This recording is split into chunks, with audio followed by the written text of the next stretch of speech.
for this ministry to continue in all our efforts and to share the truth and love of Jesus Christ. Our ministry is completely dependent on the grace of God, which comes to us in the form of donations from like-minded partners. We appreciate your sacrificial giving.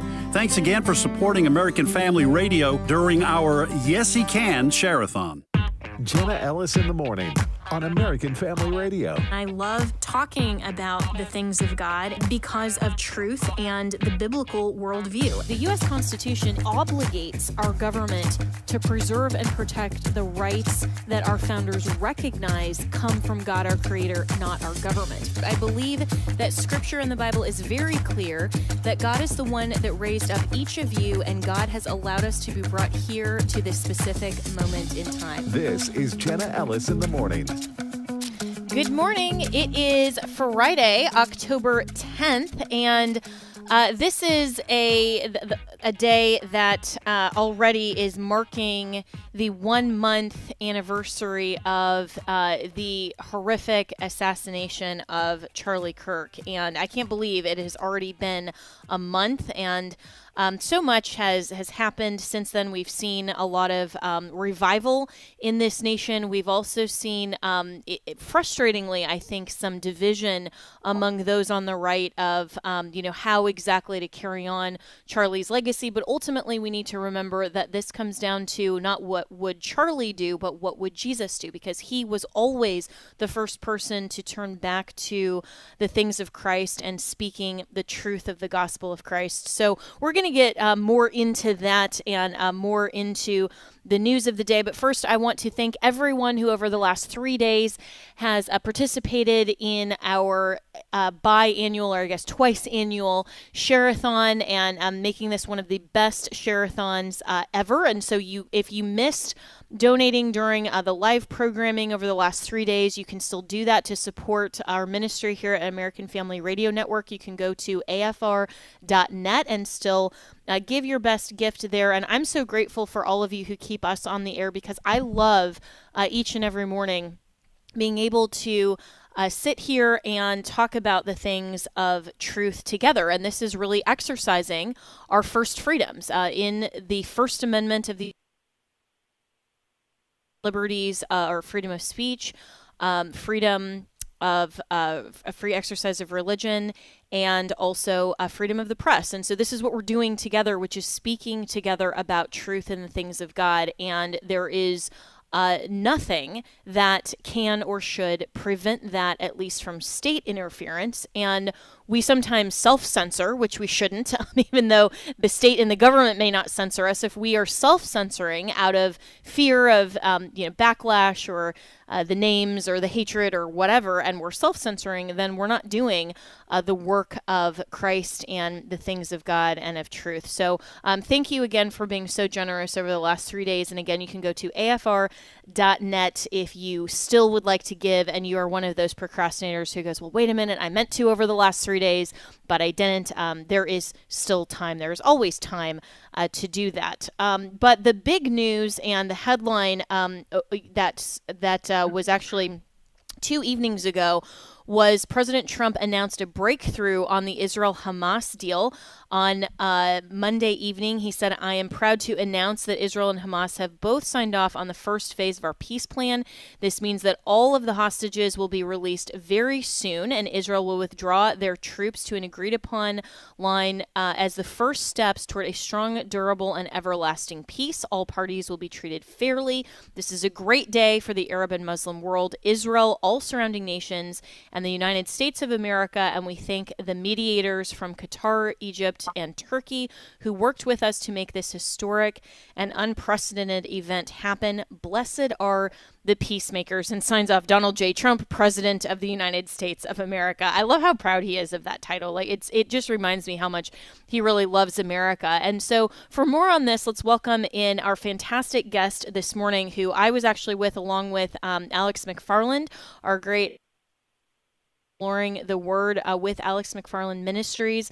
Last weekend in South Carolina, we did kind of a roundtable actually honoring Charlie Kirk and continuing to talk and discuss about the things of truth.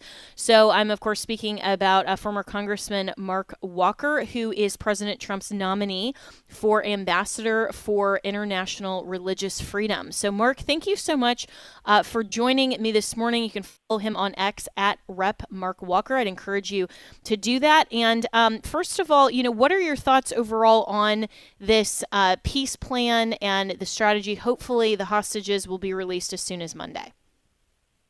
Well, first of all, Jenna, thank you. It's an honor to be with you. We have followed you for a long time. Appreciate all your work and devotion to our country and ultimately to the cause of Christ. I think you would have to describe this as a historic occasion.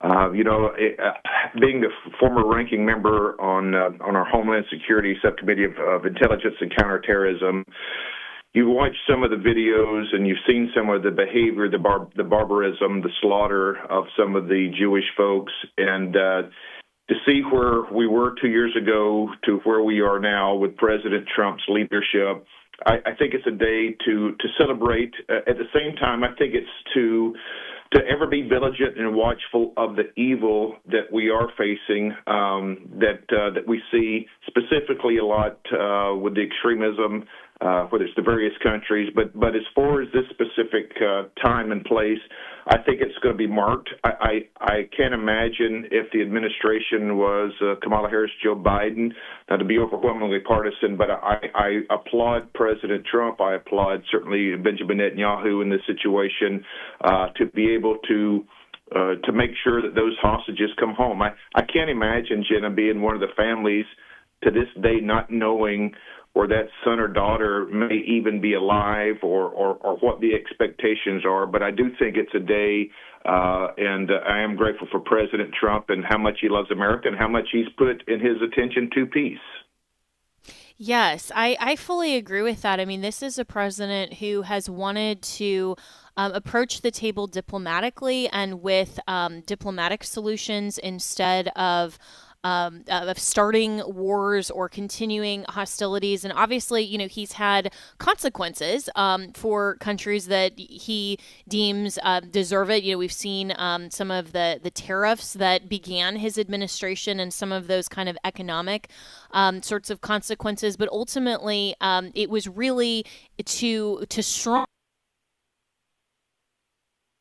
broker deals that have been truly historic. And I think that his view on this really is overall the best for our nation and certainly is the best for the families of the hostages that you mentioned. And likewise, I can't imagine having a family member or a loved one in captivity like this for 2 years. I mean, just incredibly, incredibly tragic. And, some of the concern overall about this deal is whether or not Hamas is going to be faithful to uphold their end of the bargain, and I guess we'll see pretty immediately with the hostages and return. But are there any other concerns that you're seeing with this type of agreement in terms of how Israel is coming to the table and agreeing to this? Really, I mean, overall, if I don't trust anyone in this situation, it's going to be the leaders of Hamas. But there's no question, Jenna, your instincts are spot on for a historical reason. When you teach your children from the time that they can walk or talk to pick up some kind of instrument or weapon and talk about the crowning day of being able to kill a Jew as the little Satan, or America as the great Satan, that is a generational issue. And that is where strength and force or the ability to go there is necessary to consummate such deals. And look, there's no part of any negotiation like this that everybody walks away with completely happy. I don't like the fact that we're releasing more than 1,000 of the prisoners that Israel has captured that are associated with Hamas. But nevertheless, for these families, I'm sure it's a mixed emotion day. And for the peace agreement, I applaud Secretary Rubio and Jared Kushner and some of the others that were involved, Steve Witkoff, for being diligent, and President Trump. Again, I think the world knows that when he comes to the table, he means business, and that you have to at some point look back and say this is the sixth or seventh major situation where he has brokered some kind of agreement, whether it's the DRC and in Rwanda, whether it's India and Pakistan or other places, and I think that's going to mark his first year. And I believe and hope that he will get favorable marks, even from the leftist media. At some point, you have to acknowledge this has been a historic year when it comes to brokering these kinds of agreements.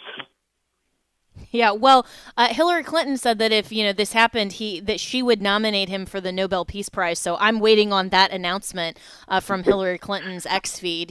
So if the Democrats don't go along with their double standard, then it looks like they're going to have to nominate him. But I'm speaking with former Congressman Mark Walker, who is President Trump's nominee for Ambassador at Large for International Religious Freedom, and you can follow him at Rep. Mark Walker on X. I'd encourage you to do that. And speaking of peace and how the Trump administration, even from the first term and now moving into coming up very shortly the second year of his second term, the focus on peace and international religious freedom, I think has been truly remarkable, especially for an administration that, very much in the beginning, a lot of sincere Bible-believing Christians were rightly, I think, very concerned how President Trump would approach these issues, would approach things like pro-life, would approach family issues, things that we have for decades and decades prior to Trump running for office initially have advocated for very sincerely, and we didn't want to see kind of a move backward from a Republican nominee. And I have to say, overall, and of course, we can critique and criticize, and we should, where that's relevant and necessary. Overall, President Trump has really exceeded expectations, I think, of Christian voters in his first term, and now into his second, a lot more than a lot of us were concerned with, especially with, some of the ways that the Republican Party were treating issues like pro-life, traditional marriage, those kinds of things heading into the election.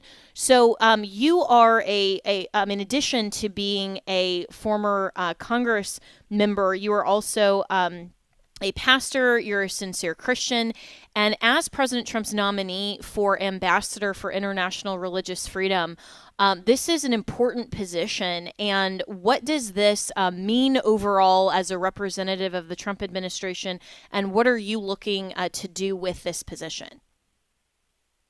Thank you, Jenna. I will just a little quick history. This is written into law. It was led by a Republican House member who first put the law together, and also had the help of Senator Dan Nichols, but was signed into law begrudgingly by Bill Clinton in 1998. That lays out this position as the principal advisor to, in this case, Secretary Rubio and President Trump on international religious freedom. Right now we're really seeing evil raise its head from a persecution standpoint. It's almost like it has spiked in the last year or so, whether it's Prime Minister India Modi, who has really raised the blasphemy laws. We're seeing it in Syria. We're seeing it in other places in Africa. Even South Korea recently in the last year has really created some hardships for believers. And so part of our job, or I guess the primary thrust of our job, is to go in and meet with these leaders and engage, expose, and where we can eradicate by different measures under the law that we have to protect, whether it's our own missionaries or whether it's people of faith. Some of the most brutal things that I have witnessed is some of the Islamists coming into the countries of Africa and just slaughtering individuals simply because of the Christian faith. Maybe some of your listeners are familiar some of the things that are going on in Nigeria, which is the country's number one in the world where Christians are continuing being killed, tens of thousands over the last few years. So my job is to deep dive there and making sure that we are working with the administration, working with the secretary, working with the president to do what we can to suppress and where we can eradicate. It's two different. I'll try to stay out of the weeds, but real quickly, in a lot of your Middle East or Asian countries, a lot of it is where you have blasphemy or anti-conversion laws. So if you're simply sharing your faith or talking about Jesus on the street or to a neighbor, you can be in prison 5, 7, 10, maybe 15 years, just destroying your family and your property. And those prisons are pretty rough places. In other countries, many in the African countries, to proclaim the name of Christ, as well as North Korea and China, it could be death. Literally, it could be a death sentence just because you're unwilling to back off your faith. So there are 19 countries that I'm focused on right now that are really seeing a spike in the religious persecution, and it's people from all faiths. This is the job. Whether it's the Druze in Syria, 750,000 Druze are being starved and out there by the new Syrian regime. So all these different places, we want to be a voice and an advocate for this administration to make sure that we continue not only this path of peace, but to reduce the harmful targeting, persecution, and these atrocities against people of faith.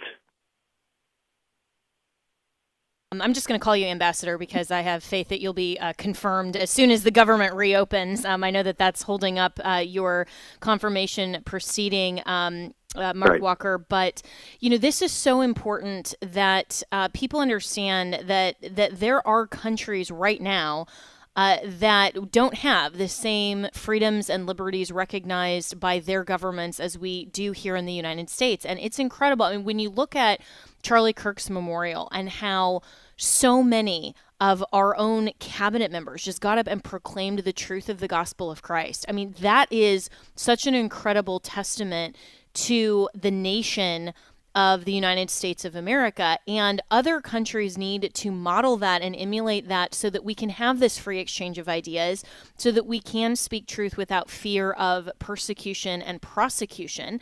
And so, as you look toward these countries, there is an understanding among some Christians that there's a little bit of a clash between what religious freedom means versus what the Christian worldview requires. How do you reconcile that in terms of promoting the gospel of Christ as a Christian, but recognizing that religious freedom means that anybody can talk about their faith, even if they have a faith in what we would describe as a false religion, which is anything else?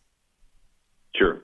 No, as a former pastor, yes, that's a great question for me to process as I go out there and personally live my life, hopefully that honors and reflects my Christian faith. You did touch on it briefly as far as all the things that were shared by cabinet members. In fact, last week I was with Secretary Rubio, and I told him how much the last 80-something seconds of his speech, how he just laid out the gospel and how among Christians and evangelicals, what that meant, that he was very sound in sharing the gospel. This was not something, as I told him, that he just discovered in the last few weeks. This is, having known the secretary for 10, 11 years, this is how he lives his life. So to the heart of your question, I think when you're working for administration, your job is to try to promote liberty and freedom in any place, in any country. But at the same time, I'm not going to ignore the fact that Christians are the number one persecuted people group in the entire world. And there's no place in the world where Christians are doing any persecution on other religious minorities or what have it. They are the recipient, number one target of the group. But we also know that over 80% of this comes from radical Islamists A lot of it's in Africa, but other places.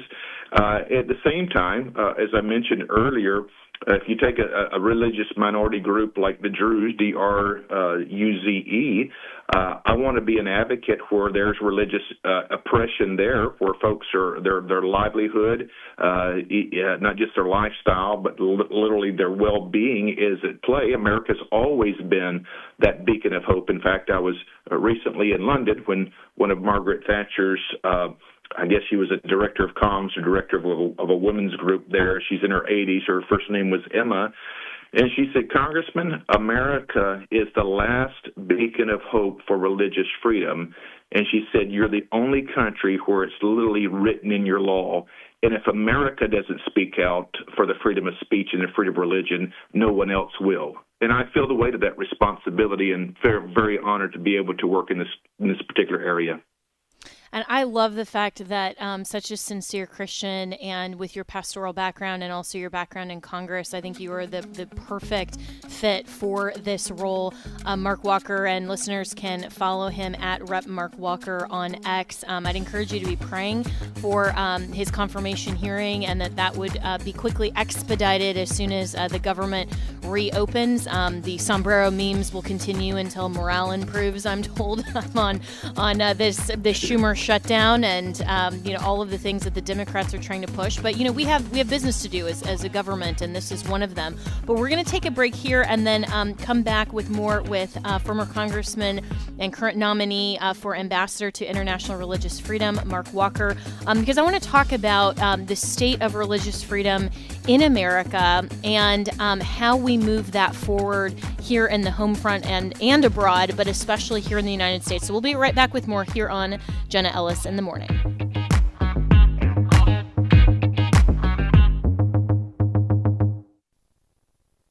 AFA Stream. It sounds like it could be a great place to catch fish or paddle a canoe. And as good as that is, AFA Stream is even better. It's a resource for life-changing instruction and information with videos like The Biblical Case for Cultural Engagement and God in the Constitution. It's also a source of wholesome entertainment and relaxation with family-friendly features like Ryan DeFrady's Secret Agent and The Pilgrim's Progress, plus access to some of your favorite AFA shows so you can catch up on what you missed or enjoy a favorite episode for a second or 10th time. You can watch a lot of content for free, or you can become a Great Commission partner. Then you'll not only open the door to everything AFA Stream has to offer, you'll get benefits like a subscription to The Stand and some really nice exclusives. Why not get started today? It's easy. Visit stream.afa.net when it's convenient. Stream.afa.net. If you are 65 or older, you know this. Inflation is hitting everyone hard right now, especially when it comes to healthcare. Over the last 10 years, healthcare costs have skyrocketed by, get this, 230%. If you have Medicare Parts A and B, you know there are still out-of-pocket expenses like deductibles and co-payments, and they really add up. But here's some good news. MediShare 65 Plus is designed to fill in those gaps and help protect you from rising healthcare costs. At only $99 per month up to age 75, you get peace of mind at a price you can afford. And MediShare is trusted, too. It's been around 30 years. It's not some big impersonal thing. It's a community of people helping each other, business owners, pastors, retirees.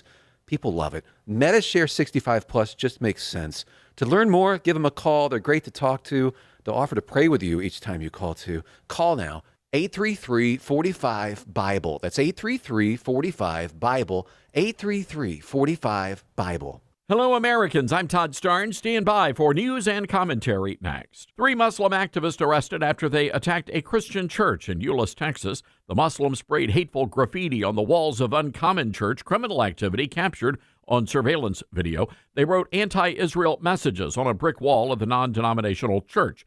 Prosecutors say the trio intentionally selected the church because of its religious affiliation, and that elevated what would have been vandalism to a hate crime. Well, the Council on American Islamic Relations is demanding all charges be dropped. They say the 3 activists were just engaging in their First Amendment rights. But to be clear, there is no First Amendment right to desecrate a church house. CARE argues criticizing a country is not a hate crime, and they said they had every right to target the church because they were flying an Israeli flag. The Muslims face up to 10 years in prison if convicted, and this is being considered a landmark case in the legal system, the first time that graffiti in Texas is being prosecuted as a hate crime. I'm Todd Stearns. Welcome back to Jenna Ellis in the Morning on American Family Radio. Well, welcome back, and I am here with my special guest, former congressman and nominee for Ambassador at Large for International Religious Freedom, Mark Walker, and we're talking about religious freedom in the context that America truly is the shining city on the hill that recognizes religious freedom and the right to freely exchange ideas, the opportunity to question the reality to which we are presented, the opportunity to question who are we as human beings, anthropology, where we are going in eternity, the end of all things, eschatology, all of these questions about is there a God and is there a creator, and when we discover through self-evident truth that there is a God, who is he and what has he revealed to us about himself? All of these questions we should be able to freely ask, and we should be able to freely answer in a society that is committed to finding truth. Because when we have censorship in any country or persecution against any questioning or debates or even belief systems, then we actually have a difficulty to find truth, because truth is discoverable, it's self-evident, as our founders recognized, but we have to be able to ask those questions freely and also answer them freely. And so, Mark Walker, the question then becomes, if we as a civil society and as a government are saying, we do not punish or censor, any belief system, in terms of those questions and answers, then how is it that we are still founded on a Judeo-Christian worldview and we can still advocate for law and policy that is from distinctly a Christian perspective? And how do you reconcile that question with religious freedom? Well, I think you go back and you be a student of our history. I know there are some influencers even now raising loud voices that are condemning Judeo-Christian principles. But, as I walk through, even being here in D.C. as we speak, and I see the scripture verses that are etched in marble, I see the quotes by our first Supreme Court Justice, John Jay, who talked about the ideal of being a Christian nation, whether it was John Adams. I mean, you can go on and on as far as even though some try, you just can't push back to say that was not our founding. And despite recently Senator Tim Kaine mocking the fact that our rights come from God, we know that they do. And if that is the case, then we can have a certain level of confidence and speak boldness that we can protect those rights. I think sometimes, and I've talked with pastors, sometimes there's a little bit of a meekness or a lack of courage to get out there and speak boldly when we encounter the enemy, or when we encounter the left, whether they're radical or not, that wants to infringe on our ability to proclaim, whether it's the gospel of Jesus Christ, or just can raise our families, or just build on these Judeo-Christian principles.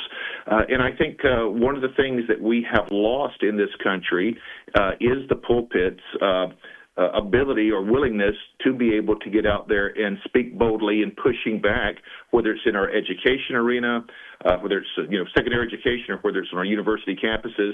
And to back that up, I'll give you one statistic I saw just this morning, where if you look at young people that are younger than 35 years old, I believe it is, their view of Israel and Palestine is completely different from those that are 40 years and older. They're much more favorable toward Palestine and the mindset that we see that's coming from the left.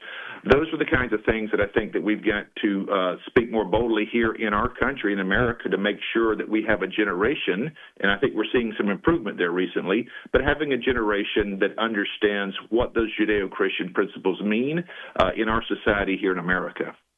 Yeah, that's so well said, Ambassador, because, we need to understand, I think, that that having a public square where the government doesn't censor ideas and questions and discussion about truth does not at all mean that then government cannot create law and policy based on truth. And truth, of course, is grounded in the Christian worldview, which is the best explanation for the reality to which we're presented. And so there's no conflict there. And there definitely is not a conflict between being America first and also supporting the nation of Israel. And as you mentioned, I'm glad you brought that up, because I'm seeing so many young people, especially in the wake of Charlie Kirk's death, and the rise of a lot more young people that are engaging the conversation, which is, a really positive outcome from such a horrendous tragedy, that more and more young people are, standing up and getting to the microphone. And are asking these questions and wanting to answer them. The church, I think, needs to do a better job at explaining that America first doesn't just mean America only. And this isn't just a rational policy perspective because Israel is our ally, which is true, but it's also a moral position because overall the West and America's founding would not have happened but for the Old Testament, the nation of Israel, and the truth of the gospel of Christ. I mean, we are built on everything that ultimately is the nation of Israel. It doesn't mean that we have to agree with everything that the current regime or government of Israel says, just like we don't necessarily have to agree with everything that the American government does. I mean, there are still objective moral principles, but overall supporting the nation of Israel and supporting the West and Western civilization, that is ultimately incredibly important. Yeah. Exactly. I'll give you one quick example. Just yesterday, I was there in the chambers, there in Congress, showing some guests around, since you can do that during the shutdown. So, as a former member, and above the gallery, your audience has probably seen where the State of the Union is President Trump, or the President is giving the State of the Union, and up in the gallery to his left is usually where the First Lady sits there. But above her head and around the entire chambers, there are these pictures of these great philosophers, whether they're ancient Greek, whether they're former American philosophers, all these great wise men throughout history that are all looking a different direction. But if you're standing down in the well or at the dais right where President Trump gives a speech and you look straight up, there's only one person, one former historical individual that is looking straight at the speaker, straight at the president, and that is Moses, the giver of the law. And it reminds me, just as far as, again, our founding fathers who understood, as you talked about the Old Testament, the Judeo side, and the New Testament, from really laying out the gospel message of Jesus Christ and Jesus coming to earth and dying, being resurrected to fulfill the gospel there. It is unequivocal when you see the only one of these great historical characters that are looking straight at the speaker, or in the case when President Trump is there, and that is Moses from the Old Testament. It's just another reminder as far as the fundamental foundation of things that we have to stand and protect, because, yes, there are lots of places in the world, but evil is raising its head in our own country right now. And if they can steal the hearts and minds of a generation, I'm certainly a little older than you are, but the generation behind us, that's the long game, and that's what we've seen. Whether it's socialism, whether it's communism, whether it's this new mask of Mamdani democratic socialism, which is just socialism. That's the battle that we have right now, because that is an anti-God philosophy that we must really root out from the very pits of where it comes from. And I'm speaking with Mark Walker, who is President Trump's nominee for Ambassador for International Religious Freedom. And Mark, what do you think is the primary reason that young people don't have the same commitment that the older generation does? I mean, I remember being, raised in a church where we spoke openly about why we support Israel, about doctrine, about theology, and it seems like somehow that this next generation, they get the political side, but not really informed theology. Well, there's two reasons. One, we've had 50, 60 years in the public education arena where to even mention God was taboo. And, there's a reason that 97% of educators are registered Democrats, and some even more extreme, really bringing in the leftist ideology, whether they're elementary, high school, or even on our university campuses. So there's an intentional indoctrination that took place, funded by the federal government, that if you wanted to get even the 10% of the federal funding, these were some of the mandates that you would have to implement. That's one.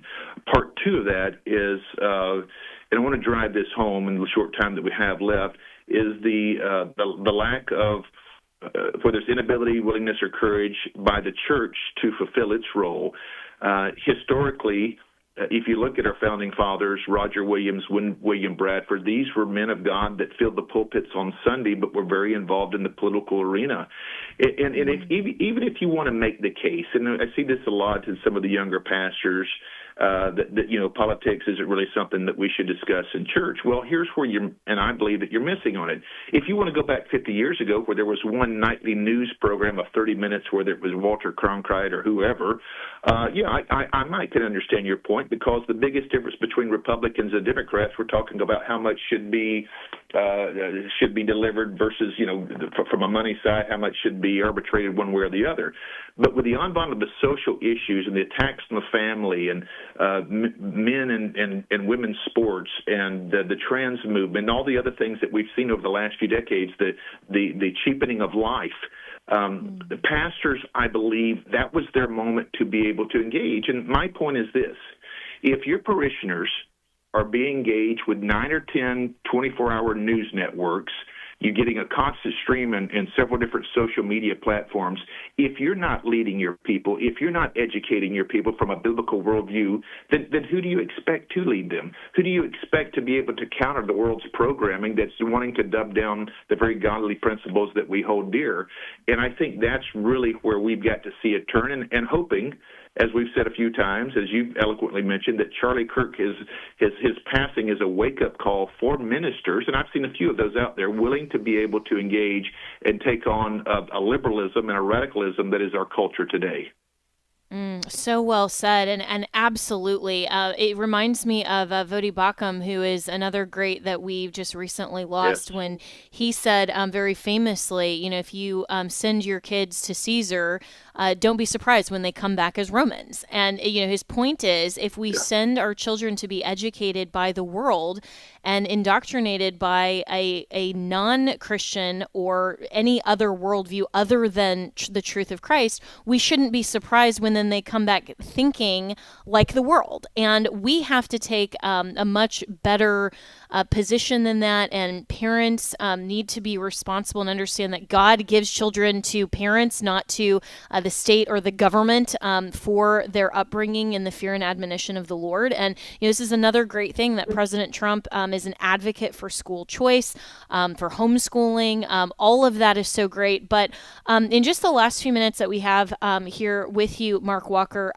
all of this is so incredibly important, and it may seem a little bit overwhelming to the parent who's thinking, there's so much in the current culture that we have to fight against. I mean, I have to monitor everything that my kids even watch on, their cartoon programs that are promoting, the LGBT agenda and all of these things. Right.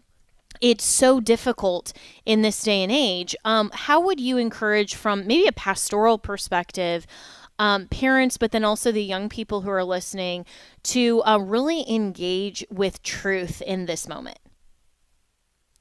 Well, it makes me think, maintaining liberty or freedom always comes with a cost. And as a parent, you have to ask yourself, is that battle worth it? And I hope the answer would be yes. There's no easy template when we're living in the culture we do today, where we are inundated on every hand, a progressive ideology that is both anti-Scripture and anti-God. But I want to encourage the folks that we can claim the promises of Proverbs 22:6. Even though training is hard sometimes, but when you're pouring in that and putting milk and honey before the children, God says when they're older they will not run from it. And I think of Proverbs 3:5 that when we trust in the Lord, He makes those paths straight. Now sometimes there are seasons where it's a little stormy. At the same time, to make those investments, because as a parent, there is no higher calling than to be able to pour into those children to make sure that they're able to stand all, as it says in Ephesians 6, all the wiles and the fiery darts of the enemy. Absolutely. And, this is where we have to continue to stand up boldly and courageously. So I'm speaking with Mark Walker, who is awaiting confirmation as President Trump's nominee for Ambassador at Large for International Religious Freedom. How can we pray for you and your family as you are awaiting confirmation, and then I have confidence you will step into this role?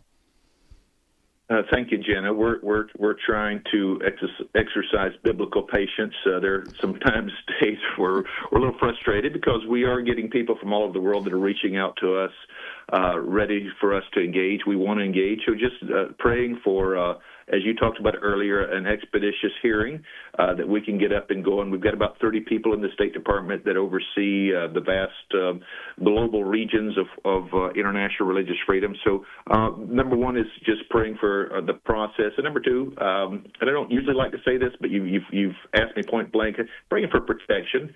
Going into places, and some of the places where evil is unmasked in a different way, in a different level, and just praying for protection, both spiritually and physical, would be something I'd be honored if your audience would remember us in. Amen. And we will be. And I'm so grateful to have had the opportunity to meet you personally and pray with you there in South Carolina this last weekend. And what a great event with our friend Alex McFarland. And so for everyone who's listening, and especially our AFR family, please do keep Mark Walker and his family in prayer. Pray for a swift confirmation. And yes, absolutely for protection. Unfortunately, we're seeing such a rise of violence even here in America, and targeting of Christians, and you will be on the front lines, of course, in this role. So we are praying for that, and I'm so encouraged that you're the nominee in this position, and we will look forward to continuing the conversation as your confirmation hearing gets set. So Mark Walker, thank you so much for joining this morning. I look forward to having you on again soon. Follow Mark Walker on X at Rep Mark Walker, and then you can message him and tell him how you are praying for him and his family, and provide that encouragement as well. So we'll be right back with more here on Jenna Ellis in the Morning.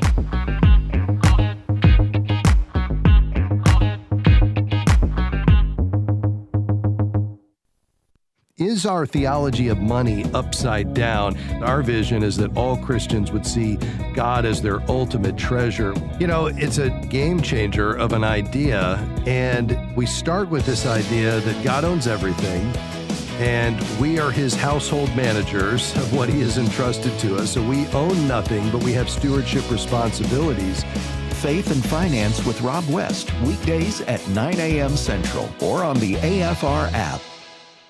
Weekday mornings at 8 Central, Pastor Jeff Shreve offers real truth for today. I'm the pastor of First Baptist Church in Texarkana, Texas, and the founder of From His Heart Ministries. The world around us is rapidly changing, but God and His truth will never change. I may be the host of the show, but I want God's Word and His truth to be the star of the show. Join Pastor Jeff Shreve each weekday morning at 8 Central for Real Truth for Today on American Family Radio.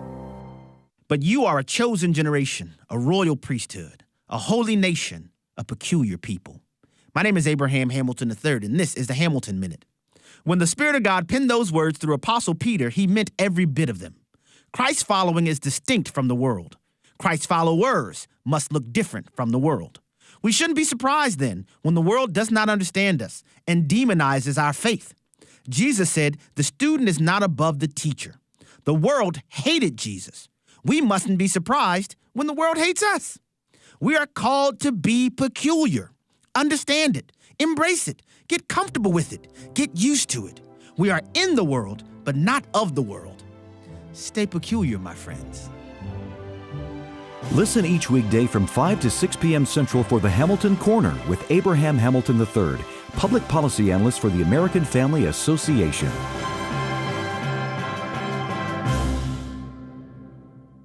The enemy wants to destroy anything of God's, especially mankind who is made in God's image. What would it be like if every person knew that they were created in the image of God? We're talking about people loved by the Father, people for whom Jesus died. We have to stand on God's truth. We hear in culture all the time, we need to find ourselves. We need to go find our identity. We are already defined. We are known before the foundations of the world. In His Image is a life-changing film that has helped people break free from the grip of evil. It will take you through Scripture to show the truth, and its powerful testimonies will destroy Satan's attempts to pervert God's perfect design. We now know with the genome of all of the DNA that there is no propensity towards a genetic disposition to homosexual behavior. Watch it for the first time or again with someone who needs to see it. Anytime on AFA Stream. Stream.afa.net. Welcome back to Jenna Ellis in the Morning on American Family Radio. Welcome back. And, as I mentioned earlier, I want to take time again to just thank all of our listeners and our AFR family for participating in our share-a-thon, donating to this ministry to keep us on the air.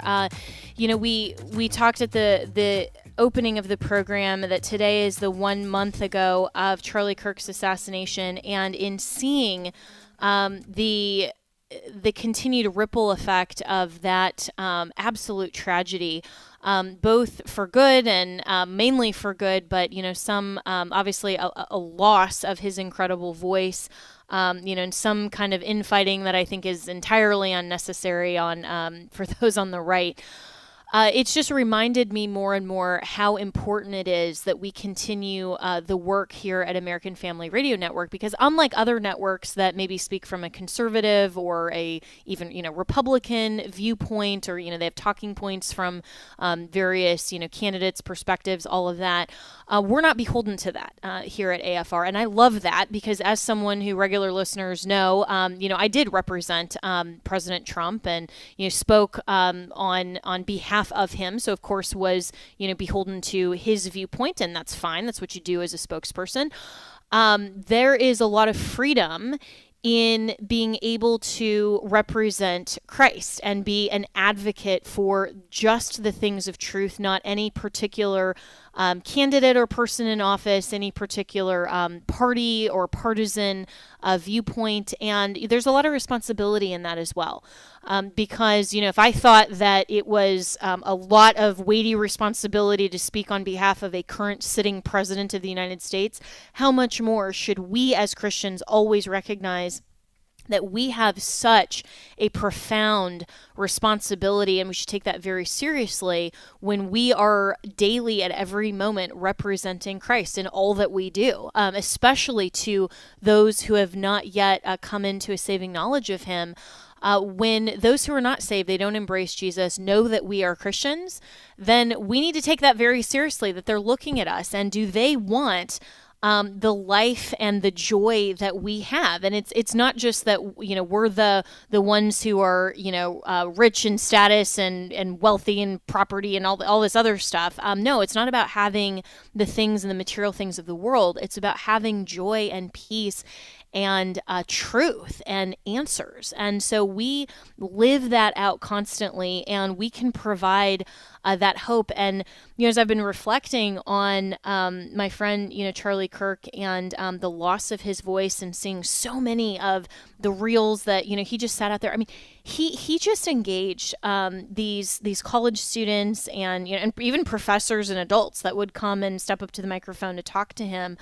And he didn't do it in an arrogant way. He wasn't wearing, brand name labels. He wasn't, sitting there taking, all the pictures and posting them with all of the people that he interacted with for sake of saying, look at me and look at my life.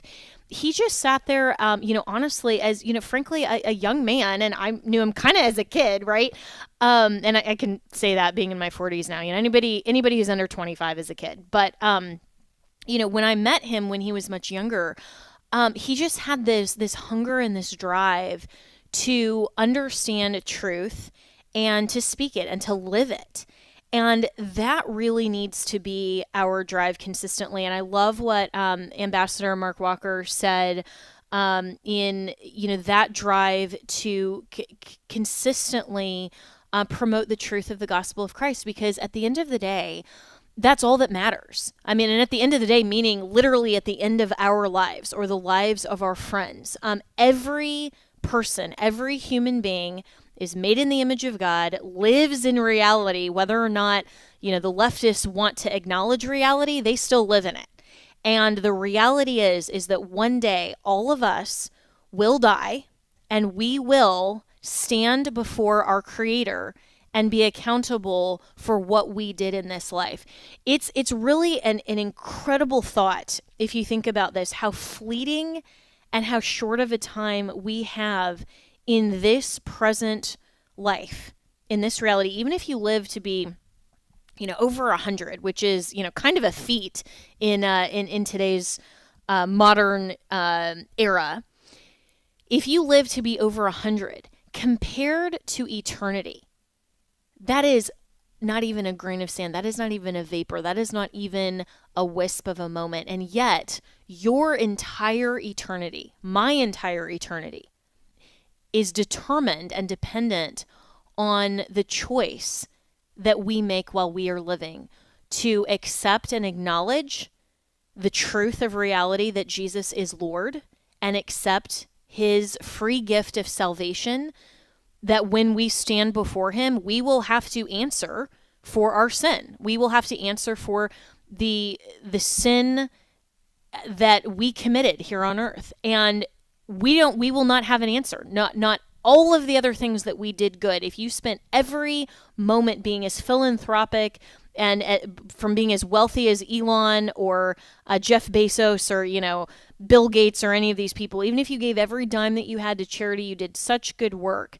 that will never be enough to say, in that moment, meeting your Creator, I have done enough to overcome being fallen and the sin that we have all committed. There's nothing we can do. It is not enough. And so in that moment, the only thing that we will be able to say is, I claimed Christ and his blood, and I believed in his resurrection that he is Lord, and that he gave his life to cover my sin, and he has paid the price that I could never pay. And that is my only hope and claim to spend eternity in a reconciled relationship with Christ. That's it. That's the only hope that we have, is to claim that Christ paid it all for us. Nothing we can do would ever repay what we have done. As good of a wonderful, Mother Teresa as any of us could possibly be.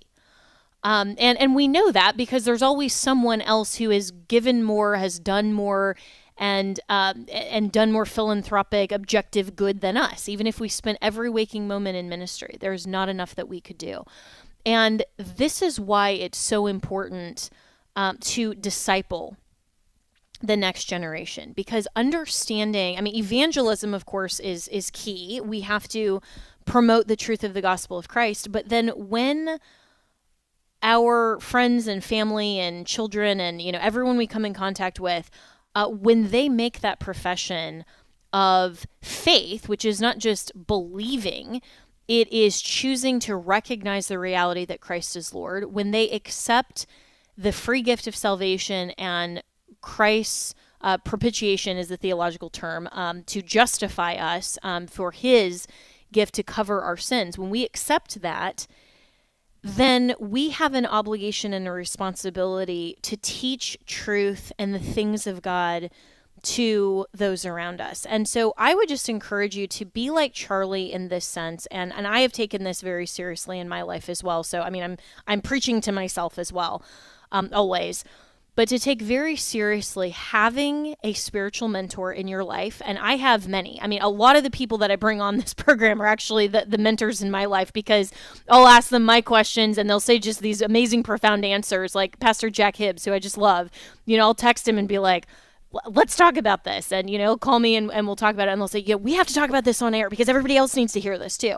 And so, and I ask him, am I thinking about this rightly? And how do I deal with these things, not just in policy, but in my personal life? I have my pastors here in Florida who know me personally and who invest in my life, my parents. I've many spiritual mentors who all of them I respect. I know that they are further along in their spiritual life and development than I am. And so I look to them hoping that I can be like them in their pursuit of Christ. And I have those mentors who know me, and I confess, openly my sin with them and pray, as I do to the Lord, because we are supposed to confess to one another and be accountable. But then I also take very seriously discipling those who are less spiritually advanced or, less understanding or have come into the truth of the knowledge of Christ as I am. And I then take that very seriously, not to just receive mentorship, but to be able to disciple and mentor other not just young people, but even people older than I am, but they're younger in the faith. And there are a few people who they know that at any time they can reach me. I meet with them in person. There's some here in Florida, but also elsewhere to say, this matters, that I encourage you in your faith. We talk about how to think through things rightly, truthfully, biblically. And we've got to make sure that we aren't just recipients of having a mentor. That's important, but we also disciple those who are younger in the faith. That is my encouragement to you as we remember Charlie Kirk, remember first Christ, but always be engaged in discipleship. The views and opinions expressed in this broadcast may not necessarily reflect those of the American Family Association